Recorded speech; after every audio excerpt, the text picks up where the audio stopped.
Okay, so that's how Job is, because he may be understanding that God is pruning his life. On one side, he has the struggle of the pain, but Job doesn't have sin in his life. But God, why is God again letting pain and struggle and so much of destruction happen in his life? Because God is dealing in his life with areas which are unproductive. In our lives also there will be many areas which will be unproductive. Unnecessary friendships, unnecessary exposure to the world, unnecessary relationships, okay, which are not helping you to grow spiritually or be productive spiritually. God is going to mercilessly cut them off from your life. Okay, that's something that you need to understand. Why does God work towards more fruitfulness? Hebrews 12:10. Read that. Hebrews chapter 12, verse 10. What is the fruit that is basically speaking of? Hebrews 12:10.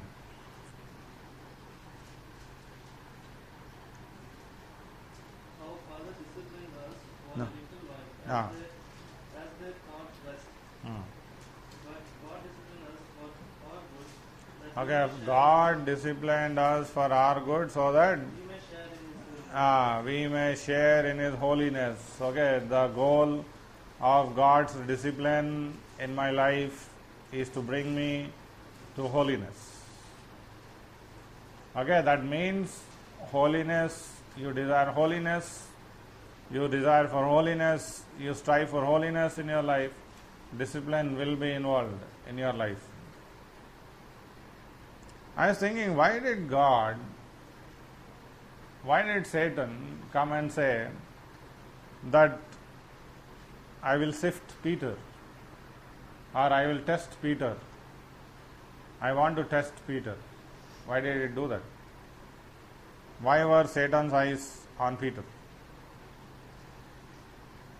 Why were Satan's eyes on Job?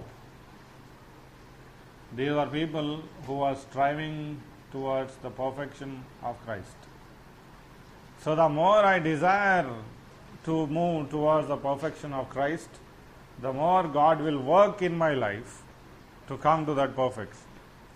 Okay, if God is not working in your life towards holiness, God is not working and striving to work in your life towards holiness, I need to be truly scared.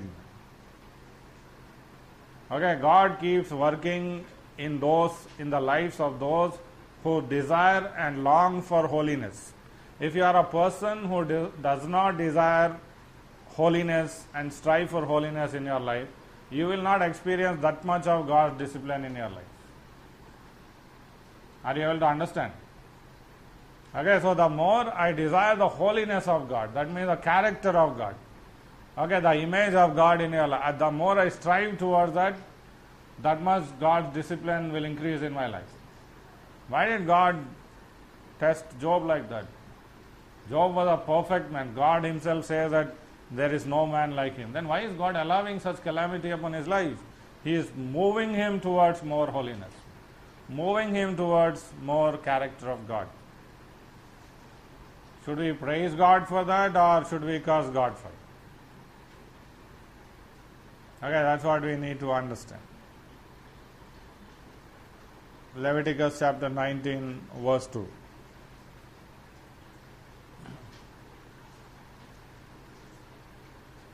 Say to all the congregation of the people of Israel, Ah, you shall be holy, you shall be holy, for I the Lord your God. for I the Lord your God is holy. Okay, you need to differentiate between the discipline that comes from God and discipline that comes because of your wrongdoing.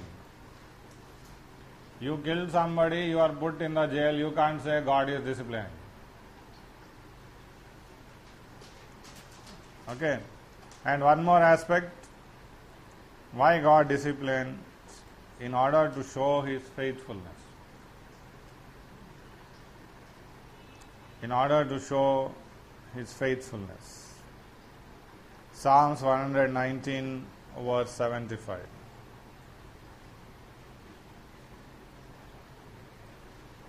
Psalms 119, verse 75. I know, O Lord, that your laws are righteous. Okay, it is such one of the most beautiful scriptures. I know, O God, That your laws are righteous, that your laws are righteous, and in faithfulness and in faithfulness you have afflicted you have afflicted me. Okay, in faithfulness you have afflicted me. So God is faithful, that is why He is afflicting me. Okay, making me to come to the levels of His righteousness or His holiness. Okay, so in disciplining, God shows His faithfulness towards me, towards His child, towards His son. God shows His faithfulness. Okay, God shows His faithfulness through disciplining. I have seen in my life when God disciplines, the experience, after you come out of that experience of the discipline, you will never regret that discipline, but you will always praise God for that discipline. But if you go through some trial, but you are always saying, why did I go through that, why did I go through that, that means it was not what? It was because of your own sin or wrongdoing or disobedience.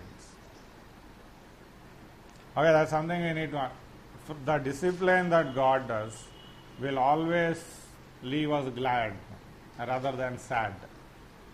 That's something you need to understand. The discipline of God will always leave us glad. I thank God for the pain that He made me go through, and thank God for the suffering that He made me go through. Okay, that's how you will react if you have been disciplined by God. Psalms 89, verse 30 and 33. Psalms 89, verse 30 and 30 to 33. His children forsake my law, and do not walk according to my ordinances. If they violate my statutes and do not keep my commandments, then I will punish their transgression with the rod, and their iniquity with scourges. But I will not remove him from my steadfast love, or be false to my faithfulness. Can you see that? So beautiful. I will not be false to my faithfulness. Okay, so if my children commit iniquity, if my children go against my laws, I will scourge them. I will make them go through pain. I will make them go through suffering. And through that, I will prove my faithfulness to them. Jeremiah chapter 46, verse 28. 46:28.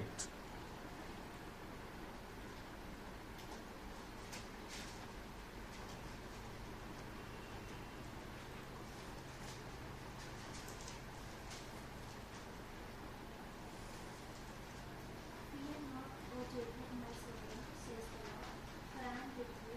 I will make a full end of all the nations to which I have driven you, but of you I will not make a full end. I will chasten you in just measure, and I will by no means leave you unpunished. Okay, I will chasten you in just measure, but I will not forsake you. Okay. Why is it that the nation of Israel is still existing? Okay, it has sinned and gone against God so many times, but the nation of Israel is still existing. God has disciplined that nation so many times, but He has not destroyed or utterly destroyed that nation. That shows the faithfulness of God. Okay, so why does God discipline? Because we are His sons. Okay, so that we may be fruitful and in order to show His faithfulness. So let's see now what should be my attitude in the midst of discipline. What should be my attitude, or how should I react to the discipline that God gives? Okay, how should I react? How should I respond to that? How should I take it in my life? Just see that Hebrews 12:9. What does the writer of Hebrews say? What should be my attitude? Hebrews 12:9. Moreover, we Ah. have all had human fathers Ah. who disciplined us and Okay, so what is he saying? He is saying that our earthly fathers have disciplined us. Have they or not? Did your father beat you at any time? Nobody experienced the beatings of your father. Okay, 1, 2. Okay, do you still respect them? How could he do that? Okay, how could he lay his hands on me? Did you curse him and you say, I have no relationship with you, I will no longer call you as my father? Do you say that? Do you still respect your father? Why? Okay, so what is God trying to say there?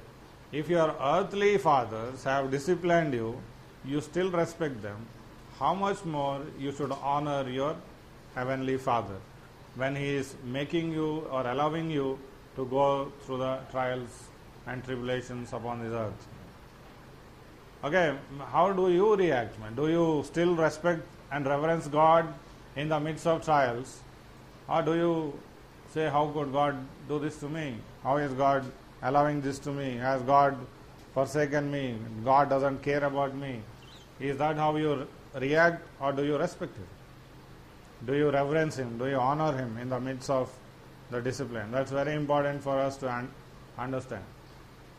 The difference between the people in the world and the people who believe in God can be seen in how they react in the midst of the trials.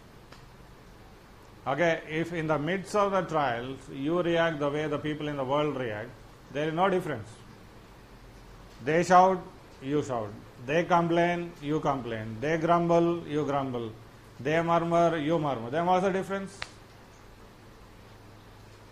What is the difference? Okay, if a Christian is doing the same thing, then what's the difference? If I realize that God is disciplining me and try to humble myself there and realize the faithfulness of God there, I will not react the way the people in the world react. If I am reacting like that, I have not understood the aspect of God's love towards His child. So, first and foremost, in the midst of discipline, you need to honor and respect and reverence God. In fact, it should increase in the midst of discipline. You should acknowledge, yes, Father, I am worthy of the suffering and the pain. And the main aspect is learning. Second thing is learning. In discipline, you should learn. Okay, basically discipline comes to teach you something. Okay, discipline comes to teach you something, that you may learn something in your life. Many people have been the same before discipline and have been the same after discipline. If they have been the same before discipline and same after the discipline, they have not made use of the work that God has done upon their lives.